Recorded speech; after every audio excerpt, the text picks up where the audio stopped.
The following is an excerpt taken from over 35 of witness testimony in the Keitel archives. My name is Don Bockelman. I was trained by the U.S. Army as a launch area technician, electronics technician. I worked on Nike Hercules batteries for 2¼ years in Europe in the late 60s. I was also trained as a systems analyst to analyze and to troubleshoot and fix any problems that would occur in the launch area.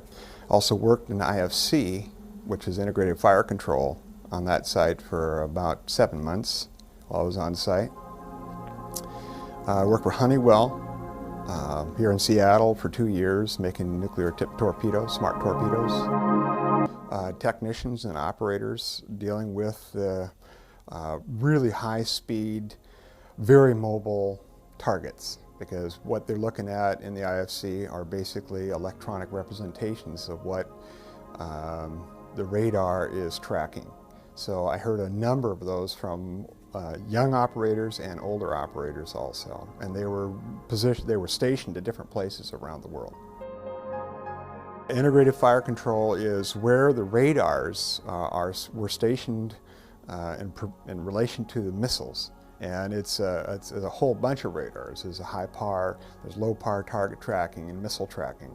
And they would recount stories where vehicles would come into the high power, and they would track them and pass them off, and they would be going, say, 700 miles an hour and accelerate to 3,500 miles an hour in the atmosphere quite rapidly. I mean, it was off the scale in terms of what the technology for our or potential targets, Russian targets, were. It was off the scale. They are trained to determine the difference between radar strikes and any atmospheric disturbances that can approximate targets. They're experts at it. So when they were tracking targets, they were tracking actual physical objects in the atmosphere. They were 100% convinced that they were physical targets that were in the atmosphere and were involved in a variety of different types of travel. That was in the late 60s that I was hearing the reports. The reports went back into the 50s because a lot of the older operators had been on Ajax sites, Nike Ajax sites, and they were tracking them, and primarily the reports that I got were from the United States. They were in the United States. The military official position is completely opposite of what people who operate very sophisticated radar systems routinely perceive. If there was a large event, they would give you specific orders to not disclose to anybody ever. And one evening I was sitting in my living room, and it was in October of 1978, and I had all the lights off, and I was just sitting there just letting my mind wander, and quite abruptly, all of a sudden, four amber lights started shining in the room and filling it with diffuse amber light. And needless to say, I turned around quite rapidly to determine what it was that I was seeing. And there were 3 lights that were approximately equidistant from each other, and a 4th one off of the equidistant spacing a little bit, but in the same plane.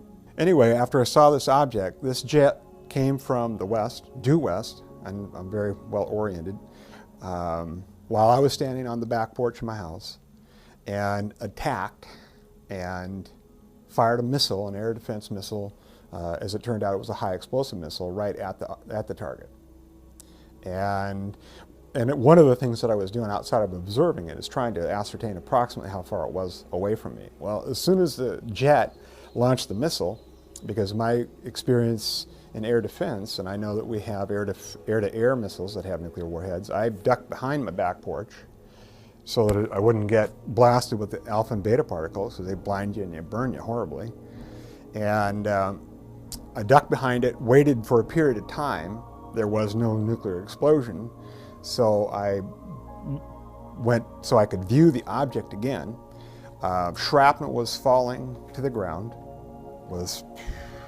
It had exploded, and the object was accelerating away at a mind-boggling speed away from where the transaction occurred. This event occurred, the actual attack on the craft occurred about 10 miles east of Cedar Woolley.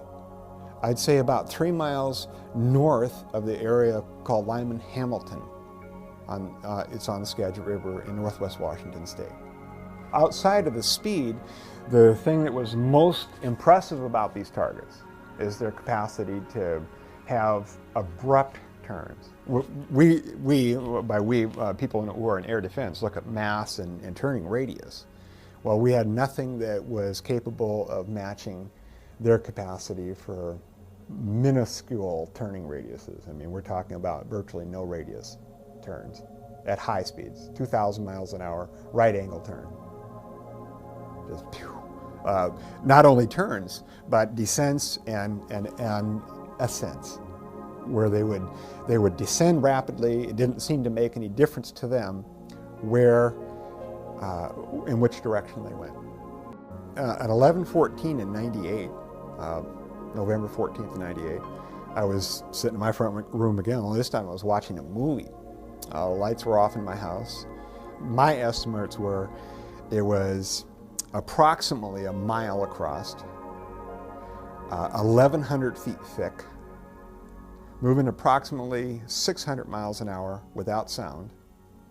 I did get a very, very clear view of its shape because that evening was a light frost. It was clear, the moon was out, could see its shape very well. There were hundreds of lights on. The evening was, lights were off in my house. At 11:14 in '98, November 14th, '98, I was sitting in my front room again. Well, this time I was watching a movie.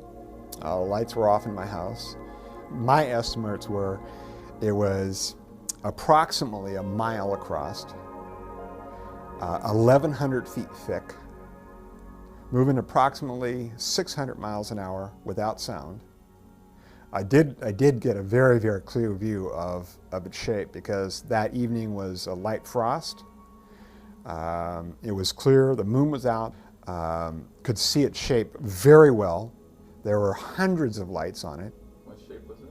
It was roughly triangular shape, a little bit of a truncated triangular shape because at the back side, it wasn't perfectly, it was like a triangle that's kind of cut off. And I could see the sides of it. There were rows of lights going up the sides. There were rows of lights going around the perimeter. There were rows of lights going across the bottom. I called my kids that lived in Cedar Woolley in town after I saw a number of silent jets come from the south in single file at 4-minute intervals and fly through the flight path. The jets were so quiet you almost can't hear them on tapes. I'd never seen the model of jets, and I'm pretty good at identifying, just particularly military jets.